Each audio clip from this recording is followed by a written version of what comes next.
ما بين النكسة لحد أكتوبر 73 قام الجيش المصري بعمليات بطولية كتير بمختلف أسلحته، لكن كان السلاح البحري ليه نصيب كبير من العمليات دي. يوم 25 يناير سنة 68 قامت الضفادع البشرية المصرية بقيادة اللواء بحري محمد عبد المجيد عزب، واللي كان برتبة مقدم وقتها، قدروا يدمروا غواصة إسرائيلية في لمح البصر. هما مش بس غرقوها، دول خلوا إسرائيل تدور عليها سنين وما تلاقيهاش. بعد النكسة إسرائيل كانت بتقوي أسطولها البحري وبتشتري غواصات جديدة، والغواصة اللي هحكي لك حكايتها النهارده خدمت في الأصل كواحدة من تشكيل غواصات السلاح البحري البريطاني. وسنة 65 اشترت إسرائيل الغواصة وخدت اسم سي 77، واتجددت الغواصة في واحد من أحواض ميناء بورتسموث بريطانيا، واتدرب عليها طاقم بحر إسرائيلي. ويوم 9 يناير سنة 68 اتحركت في رحلتها الأولى والأخيرة قبل ضربها، ووصل آخر تقرير عن موقع الغواصة يوم 24 يناير الساعة 6 صباحا عند جنوب شرق جزيرة كريت، يعني قريبة من الشمال الغربي للسواحل المصرية. ووصلت الرسالة اللي بعدها والأخيرة، لكن ما كانش فيها موقعها، الساعة 12 صباحا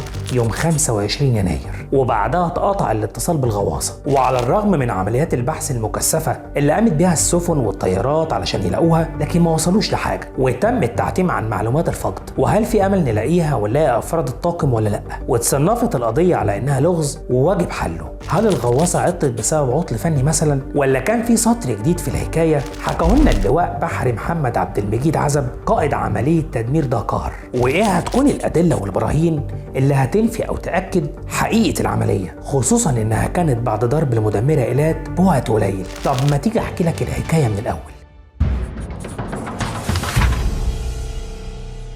البحرية البريطانية بنت 55 غواصة في سلسلة واحدة اتسمت بحرف التي، واتبنت الغواصة وتم إطلاقها يوم 28 سبتمبر سنة 43، ودخلت الخدمة سنة 45. بعد الحرب العالمية الثانية خرجت غواصات كتير من السلسلة دي بره الخدمة، واللي اتبقى اتحول لأعمال المراقبة وخضعوا لتجديدات كبيرة في فترة الخمسينات. وسنة 63 تم توقيع صفقة بين بريطانيا وإسرائيل لشراء 3 غواصات، كان من بينهم ديكار، واتجددوا تاني لوحدهم في البحرية البريطانية. وتم تسليم قيادة الغواصة للرائد بحري يعقوب رعنان. ويوم 10 نوفمبر سنة 67 اتسلمت ديكار للبحرية الإسرائيلية ودخلت الخدمة رسميا في حضور قائد سلاح الغواصات البحري الإسرائيلي المقدم بحري هدار كيميتشي. واتنفذ أول بيان تدريبي في القناة الإنجليزي بين ديكار وسفينة تانية إنجليزية، وطلع أمر بإبحار الغواصة من بورتسموث في بريطانيا. واتحطت خطة الإبحار بأن ديكار هتطلع من بريطانيا على جبل طارق،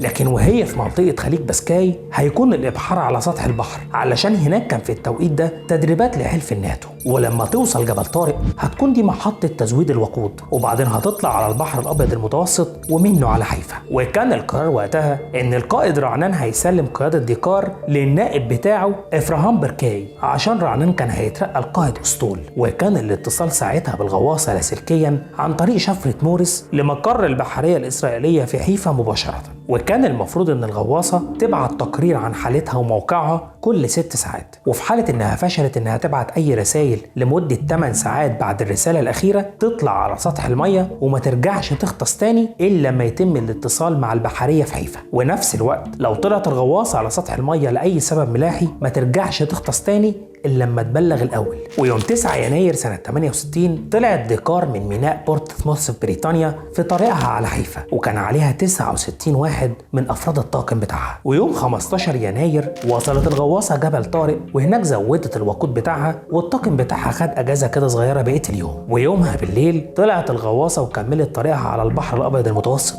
عشان تقابل مصيرها على إيد القوات البحرية المصرية. آخر صورة اتلقطت لديكار من طيارة دورية أمريكية في الجزء الغربي من البحر الأبيض المتوسط. وبناء عليه فالتقارير اللي كانت بتبعتها دكار إنها كانت مكملة في خط السير اللي كان مخطط ليها 102 درجة صحيح باتجاه حيفا بسرعة 7.5 عقدة في الساعة. وتم استلام آخر تقرير عن موقع ديكار يوم 24 يناير الساعة 6:10 صباحا. وساعتها الغواصة حددت مكانها بأنها عند 34.16 درجة شمالا و26.2 درجة شرقا قدام جزيرة كريت مباشرة. وخلال ال 18 ساعة اللي جايين بعتت دكار صدرت 3 تقارير عن حالتها لكن ما كانش فيهم موقعها. الرسالة الأولى كانت الساعة 12 الظهر، والرسالة الثانية كانت الساعة 6 مساء، والثالثة الساعة 12 صباحا يوم 25 يناير. في الوقت ده كانت جت أوامر للغواصة بأنها تقرب من السواحل المصرية تحديدا ناحية ميناء الإسكندرية، وهناك تصور القطع البحرية الموجودة في الميناء، لأن الغواصة كانت اتزودت بأجهزة تصوير دقيقة قبل ما تطلع من بريطانيا. ده غير إن تم تكليفها باغتيال الرئيس الراحل جمال عبد الناصر في حالة لو كان موجود على واحدة من السفن البحرية المصرية. وقربت الغواصة في ساعتها من السواحل البحرية المصرية، والساعة 12 صباحا يوم 25 يناير بعتت آخر رسالة لقاعدتها في تل أبيب بتقول فيها تمام. ودي كانت آخر رسالة تستلمها القاعدة البحرية الإسرائيلية من الغواصة ديكار، لأن بعدها في الساعات الأولى من يوم 25 يناير سنة 68 قامت العركة اللي حددت مصير الغواصة مع القوات البحرية المصرية. في الوقت ده كانت كاسحة الألغام أسيوط بقيادة المقدم بحري محمد عبد المجيد عزب موجودة في البحر الأبيض المتوسط، وكانت بتقوم بمهمة تدريب اعتيادي لبعض طلاب الكلية البحرية. وبعد ما خلصوا تدريب وهم في طريقهم للعودة، كان في واحد من الطلاب وهو العريف بحري عاطف معتوق شاف من خلال النضارة المكبرة هدف صغير موجود في البحر الأبيض المتوسط بيتحرك حركة غريبة. وبعد كام دقيقة من المراقبة وما قدرش يتعرف عليه، فنده لصاحبه ساعتها الرقيب محمد أحمد إبراهيم، لكن هو كمان ما قدرش يتعرف على الهدف، فراحوا ندهوا على القائد المقدم بحري محمد عبد المجيد عزب. وبعد وقت من المراقبة قدروا يحددوا إن ده جزء صغير من غواصة معادية. وبعد التواصل مع البحرية المصرية خدوا الإذن بأنهم يقربوا ويتأكدوا من طبيعة الهدف، لأنها انتهكت مياهنا الإقليمية ومشيت تحت سطح المية في منطقة محظور علينا احنا تمشي فيها غواصتنا. وفي ساعتها اصدر المقدم عزب اوامر بالتحرك تجاه الهدف والاستعداد للاشتباك في اي وقت، وبسرعة كل واحد خد موقعه ومستني الاوامر. وبناء على تعليمات القائد لفت الغواصة وطلعت باقصى سرعة عليها في وضعية القتال. وبعد شوية بعت المقدم عزب رسالة للبحرية المصرية بيأكد فيها على وجود غواصة معادية بالقرب من الميناء وانه مستعد للتعامل معها. لكن كانت المفاجأة ان جت الاوامر للقائد عزب انه يلف ويرجع على الميناء وما يتعاملش مع الغواصة. وعلى الرغم من ان التعليمات كانت ضد رغبته، إلا إن حاجة واحدة بس هي اللي هدته، وهو إن شاف إن الغواصة بتختفي بسرعة وإنها بتحاول تهرب بالغطس السريع. وده معناه حاجة من اتنين، يا هتصطدم بالقاع يا هيحصل لها تهتك نتيجة الضغط المفاجئ. وتاني يوم الجمعة الموافق 28 يناير سنة 68 بدأوا يدوروا على الغواصة، فبعتت إسرائيل طيارتين تبع السلاح الجوي الإسرائيلي يدوروا على الغواصة، وأعلنوا عن عملية بحث دولية على أمل إن الغواصة تكون فقدت الاتصال فطلعت على سطح المية وقربت من المياه الإقليمية لأي دولة من الدول، فبالتالي الدولة تعرف فتبلغ. ده مش بس كده، دول بعتوا نداء لبريطانيا والأسطول السادس الأمريكي. قامت أمريكا بعت 4 مدمرات للمنطقة، وبريطانيا بعتت طيارة وسفينة لمنطقة قبرص، وبعتوا نداء للسفن التجارية بتاعتهم علشان يقوموا بالتفتيش والتمشيط في المنطقة المحيطة. والقوات البريطانية كان عندها محطة إنقاذ في قبرص، وكانت مصممة لتحديد المواقع للطيارين اللي قاموا بالقفز فوق البحر. والمحطة كان ليها نقط اتصال وإجراءات عمل مع كل دول المنطقة، وراحت بعت سفينتين زيادة يكملوا عملية بحث. واتسلمت عملية البحث لإدارة المحطة دي في قبرص، وبكده يكونوا وسعوا نطاق البحث بحيث انه يغطي الربع الشرقي للبحر الأبيض المتوسط بالكامل. وتاني يوم إسرائيل بعتت 2 ضباط من عندها للمحطة البريطانية في قبرص عشان يشتغلوا كضباط اتصال ويتابعوا العملية من هناك. لكن كانت المفاجأة يوم 30 يناير لما أعلنت قيادة البحث البريطانية إن فرص العثور على الغواصة شبه مستحيلة، وإن عملية البحث هتخلص بكرة في نهاية اليوم. لكن إسرائيل فضلت تدور بعدهم ب4 أيام كاملين، وفي مساء يوم 4 فبراير تم استدعاء كل السفن البحرية الإسرائيلية وطيارات السلاح الجوي الإسرائيلي عشان يرجعوا على قواعدهم. وانتهت عملية البحث للغواصة دكار. شارك في عملية البحث دي 38 سفينة، وإجمالي عدد الساعات اللي تم تنفيذها من السفن 2172 ساعة في عرض البحر، وتم تنفيذ 105 طلعة جوية. المنطقة اتمسحت بالكامل كذا مرة، وفضلوا يسمعوا في البحر والشواطئ لكل الترددات اللي ممكن الغواصة تبعتها. خلي بالك ان الدوريات البريطانية والأمريكية كانت مجهزة كويس لمهام البحث البحري. في الوقت ده كانت حرب الاستنزاف مع مصر على قدم وساق، علشان كده مصر ما شاركتش في عملية البحث بأي شكل من الأشكال، ومفيش أي عمليات بحث تمت على السواحل المصرية. وفي فبراير 68 طلعت طلعت القوات المسلحة المصرية بيان بأنها ملهاش علاقة باختفاء ديكار، وعلشان مصر ما قالتش التفاصيل الحقيقية للعملية فقامت إسرائيل طلعت بيان إن اختفاء ديكار كان بسبب عطل فني، وده علشان ما تتحسبش جولة من الجولات اللي حققتها مصر ضد إسرائيل بعد النكسة، خصوصا إن العملية كانت بعد غرق المدمرة إيلات ب3 شهور بس، واستبعدت إسرائيل رسميا طول الوقت إن غواصتها هتكون غرقت بفعل فاعل. لكن في نفس الشهر في فبراير 1968 قدم قائد البحرية الإسرائيلية اللواء شالومو أرال تقرير جديد عن فقدان الغواصة ديكار، وادى ساعتها لوزير الدفاع موشي ديان وعرض عليه كل حاجة متعلقة بالموضوع، وقال لشالومو لديان التقرير اللي في ايدك في سجل الاتصال بالغواصة أثناء الرحلة، وإننا دورنا عليها بمجرد قطع الاتصال مباشرة، وإننا بنرجح إنها ممكن تكون غرقت في الجزء الشرقي للبحر الأبيض المتوسط. فرد عليه ديان وقال له ايه السيناريوهات اللي ممكن تكون متوقعه؟ شالومو قال له 3 سيناريوهات ملهمش رابع، يا اما اصطدمت بسفينه، يا اما عطل فني، يا اما فشل تشغيلي. والسيناريو الاول وهو اصطدام بسفينه فده مستبعد شويه، لان لحد النهارده ما جاش اي بلاغ من اي سفينه انها اصطدمت فيها، ولا جالنا رساله في ساعتها من الغواصه انها خبطت في سفينه تانية. والسيناريو الثاني ان يكون حصل عطل خطير في الانظمه الحيويه للغواصه زي النظام الهيدروليكي او ضغط الهواء او النظام الكهربائي.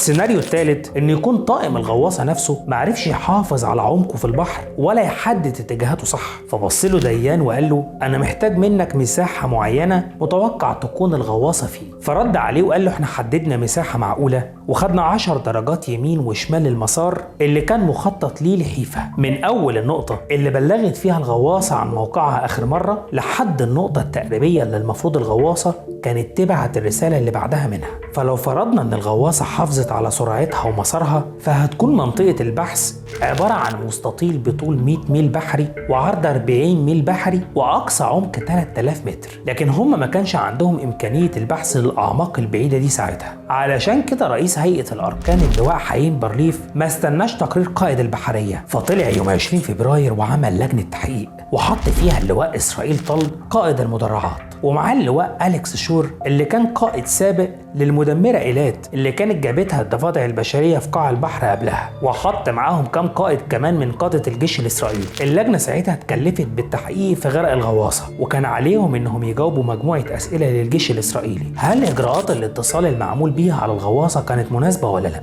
ليه الغواصة طلعت من غير تسليح؟ هل المسار من جبل طارق الحيفا كان مدروس كويس ومتأمن ولا لأ؟ وبعد فترة ردت اللجنة وكان نص التقرير كالآتي: على الرغم من إننا حددنا بدقة كل الأسباب الممكنة لغرق الغواصة إلا إننا ما نقدرش نجزم بسبب معين غرقها. وده كشف قدام هيئة الأركان العامة إن البحرية الإسرائيلية فقيرة فنيا وإنها ما تقدرش تقوم بعمليات تشغيلية من النوع ده. وبناء عليه يوم الأربعاء 6 مارس سنة 68 أعلن وزير الدفاع موشي ديان في الكنيست إن ديكار وطاقمها في حكم المفقودين، وعمل يوم حداد وطني في إسرائيل. وكمل وقال إن اكتشاف الغواصة في قاع البحر ده شيء ممكن نظريا، لكن عمليا إحنا لا عندنا الوسائل ولا الأدوات اللي تخلينا نعمل كده. ومن هنا نقطة ومن أول السطر. وبعد ما عدت سنة يوم 9 أغسطس سنة 69 بلغت الحكومة في غزة قائد قاعدة أشدود البحرية وقالوا له إن في صياد بلغ عن وجود لغم كبير